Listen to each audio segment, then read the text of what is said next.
Okay. Hi, everybody. Welcome to our April Lunch and Learn on April 28th, 2026. These happen on the last Tuesday of every month. And today we are joined by Sarah from Protect PT and Hannah from Three River Waterkeeper. And we're going to be talking about our mock campaign and some of the updates that has been happening there lately. So with that, I'm going to, and if you have any questions, feel free to throw them in the chat at any time. I'll be monitoring the chat. And if you have any questions specifically for Hannah or Sarah, just say so, and I'll be sure to direct them. Okay, and with that, I'm going to hand it over to the team. Okay, thank you, Kyle. Yeah, welcome to our presentation. We're going to be talking about Beaver Run Reservoir and the mock Municipal Authority of Westmoreland County, and talking just a little bit about our campaign, Protect BT and Three Rivers Waterkeeper, Every Drop Count. We did this presentation last year, but we're kind of refreshing it and talking about kind of where it stands now. So, move on to the next slide. Okay. So, we are Protect BT and Three Rivers Waterkeeper. Our executive director is Jillian Graver at Protect BT.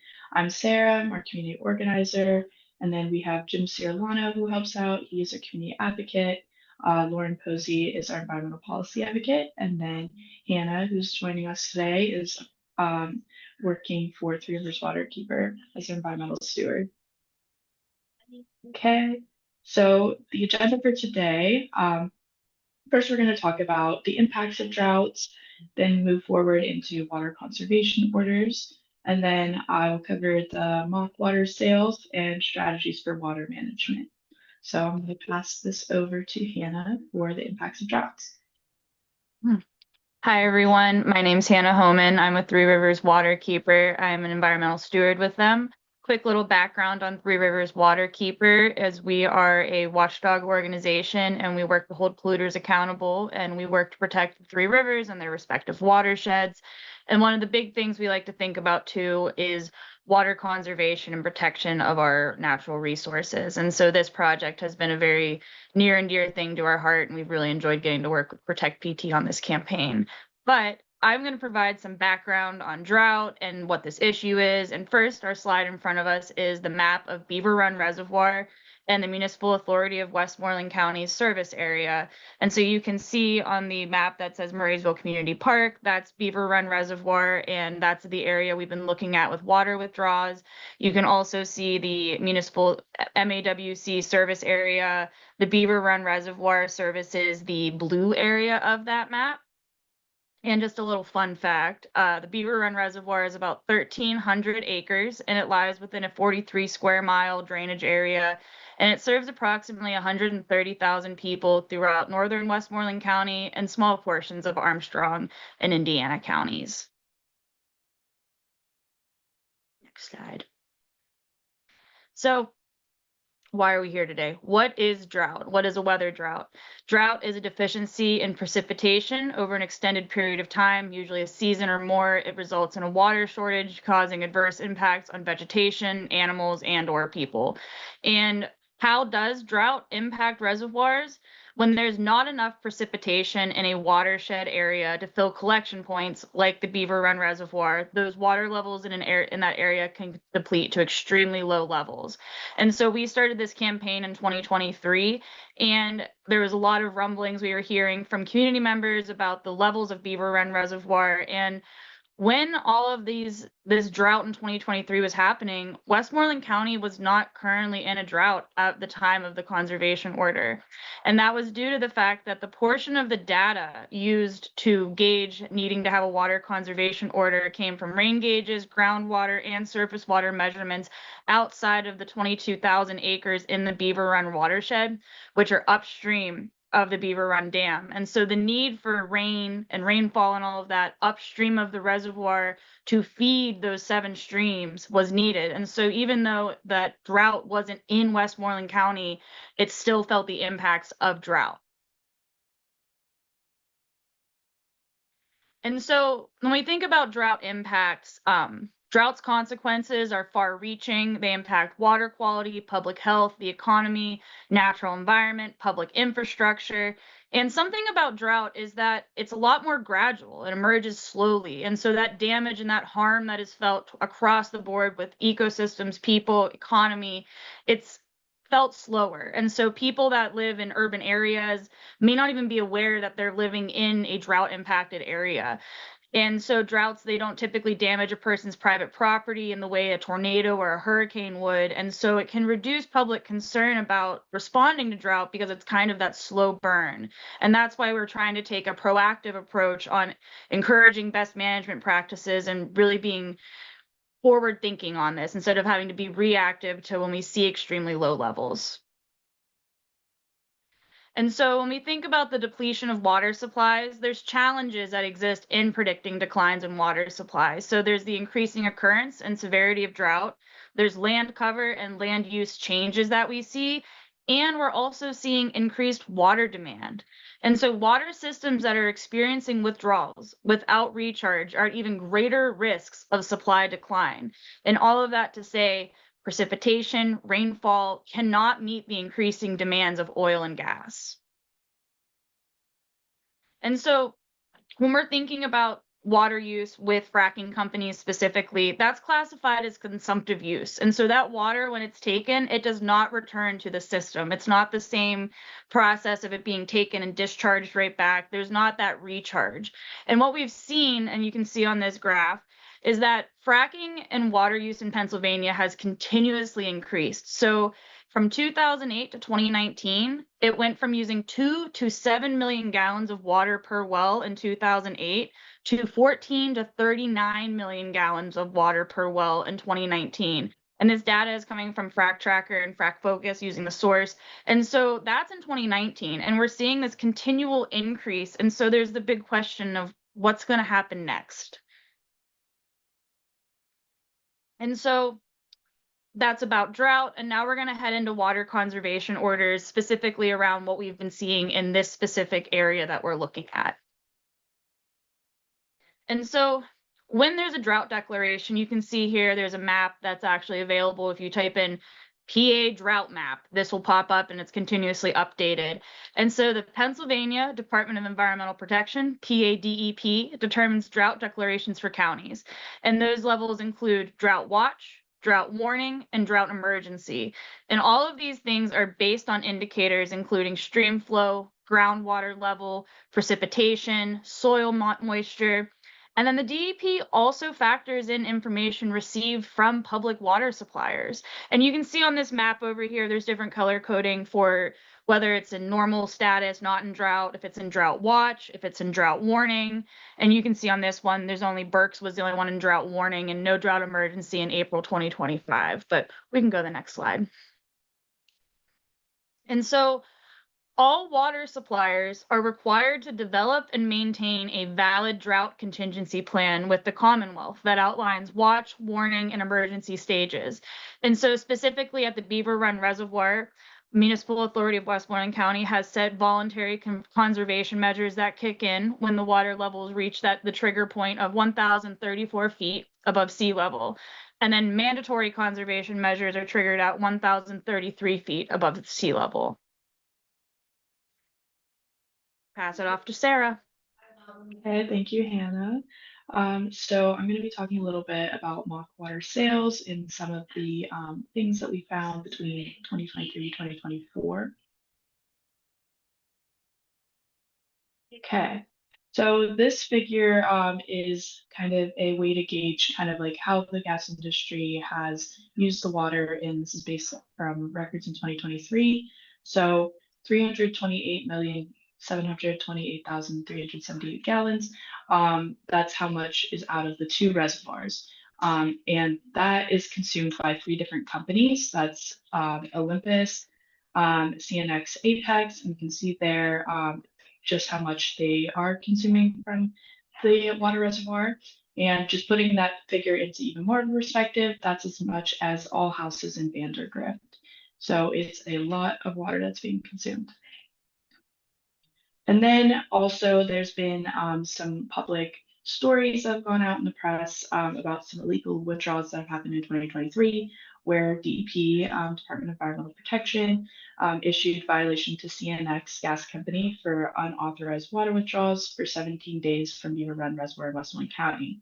So this story kind of showcases that even what's reported and what's not might not be completely accurate to what we know of, and there is that history of water being taken illegally from the reservoir. Yeah.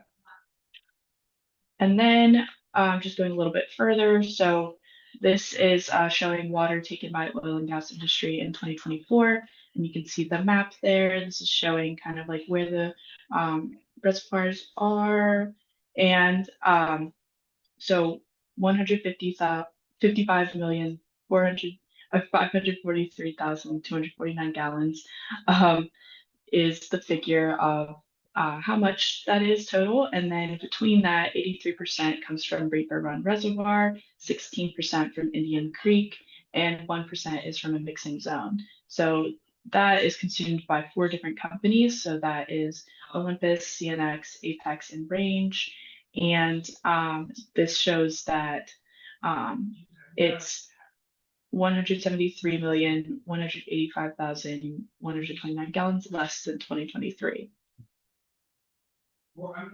And then going a little further, there still have been some illegal withdrawals that happened in 2024. So it's progressed from that source that we saw in 2023.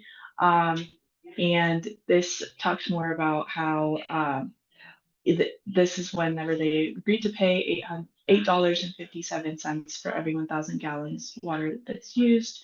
And this is the highest rate that MAWC charges customers at this time. But a big thing about this story that it was that residents around the Bell Point pad reported the water impounds filling with water. So this is just another thing that showcases why it's so important to be a watchdog and to notice things and report it, because you never know what might be going on and if you see something suspicious. So moving forward, what will future use look like? So this is a map. This is like a screen grab from Protect PT's website. We have a map that shows where fracking and compressor stations are located in Westmoreland and part of Allegheny County. So as you can see, there's already a very like saturated amount of industry in the county and where wells are in well pads. So if there is more water that's needed to produce in the process here, it will just increase the amount of oil and gas development that is already present in the county. So what would the future look like if this is not regulated a bit more? And then going further again, permitted water withdrawals and locations. So you can go onto our website as well and see the MAWC permit map. And there are like areas where you can see where water withdrawals are allowed by different companies. And you can kind of see like exactly where they are on the map. And I wanted to kind of give a timeline of where things are at right now with the campaign that we've been working on. So April 16th of 2025, that's when we had our community meeting about MAWC and Beaver Run. And we've had some before this as well, but starting from there, we had a community meeting to talk to people about what was going on, how we were encouraging a letter campaign to go to Municipal Authority of Westmoreland County. So from April 2025 to February 2026, we had that ongoing as a way that people could voice that they were looking for different things that we're going to get into a bit for our letter campaign. And then from February 2026 to now, we have moved over to a petition to the petition commissioners because the commissioners are like an overseeing body of the Municipal Authority of Westmoreland County. So we're kind of trying to work on that angle and see if that's something that is willing to come to fruition. And from March 2026 or 2026, the county commissioners meeting, we went there and spoke and delivered our petition to the commissioners themselves. And then on April 7th, 2026, we had another community meeting to talk with people about a press conference and rally that we were going to have, trying to get people engaged with like moving things forward. So we did on April 16th of this year, we had our press conference and rally to talk about where things are at and what we'd like to see. And we also had people that came out to talk to the county commissioners. So again, we're talking about the strategies for sustainable water management. These are kind of things that we'd like to see happen with Municipal Authority Westmoreland County. So these are like the kind of four categories that they fall into. So number one is fair rates, then governance, conservation, and efficiency. So talking more about fair rates, this was a really big win for the campaign. We got to see that the rate was charged fracking provisions per 1,000 gallons of water twice. So April 1st, 2024, they nearly doubled the amount. So it went from $5.37 to $9.40 per gallon. And then again in April 2025, it went from $10.30 to that was the rate again that they changed it to, and then the rate also still went up per gallon from $6.60 to $8 per gallon. So this is again like a thing that was accomplished, just kind of charging more for the water that they're using that is not going back into our water table, it's permanently used. So that, and then we're also looking to see some more governance of the water. And like in the hopes of maybe creating a long-term strategic plan for water conservation, however that might look, having a way to regulate and manage drought conditions and what to do when we are in it, and kind of like what that long-term goal would look like to preserve water for generations to come. So what we're kind of hoping to see is like amending of the climate enabling the ordinance in MAWC. At this point, we had requested original ordinance, and we suggested some changes. And we worked a lot on the Westmoreland Hazard Mitigation Plan, and we did end up having a section that details some regulations for oil and gas in that Westmoreland Hazard Mitigation Plan. So hoping for that to be like a linkage to more governance on the water supply. So another two things, we want to promote the efficiency and conservation of water management. So we're trying to be diligent in calling for the pause on fracking withdrawals whenever we're in a watch or warning. In doing this, this can hold operators accountable, and we really encourage people to talk to county commissioners about this. And we are also asking the MAWC board members to enact some rules on fracking with water withdrawals. So some ways you can do this, and if you want to like learn more information, you can go to our website. So that's protectpt.org/beaver-run. On there, you can find our petition, some of our resources, and you can kind of use your voice there and kind of learn more if you want to encourage this in our county. We also encourage people to attend MAWC board meetings. Those are on the third Wednesday of each month at 12 p.m. And that's in New Stanton. And you can go to the link there too on MAWC's website to find out when those board meetings are and see if you're able to attend those and also talk with them about this issue. So yeah, those are just some ways you can get involved, and we're continuing to like meet with commissioners and see where we can push forward on this.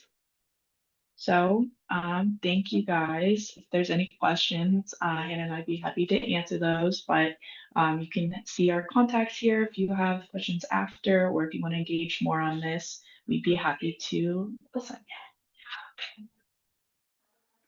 Awesome. Thank you guys. Yeah. So if there are any questions, please feel free to put them in the chat. We do have quite a bit of time here left over for discussion. So if there are any questions, please let us know. But if you guys have questions and you haven't to put them in chat, you can reach out to any of us. Our emails will be in the description, and they're also right here on the screen. Mine is kyle@protectpt.org. Hannah's is Hannah at threeriverskeeper.org or threeriverswaterkeeper.org. It's all there on the screen.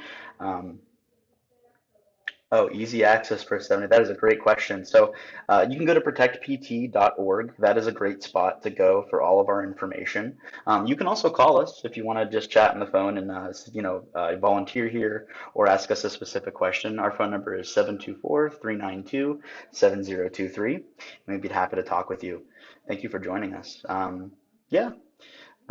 That's all. Thank you guys for joining us, and this will be available on our YouTube as well as a recording. And if you guys are interested in receiving any more information, you can visit our website or reach out to any of us individually. Thanks. Bye bye. I gotta find the end button.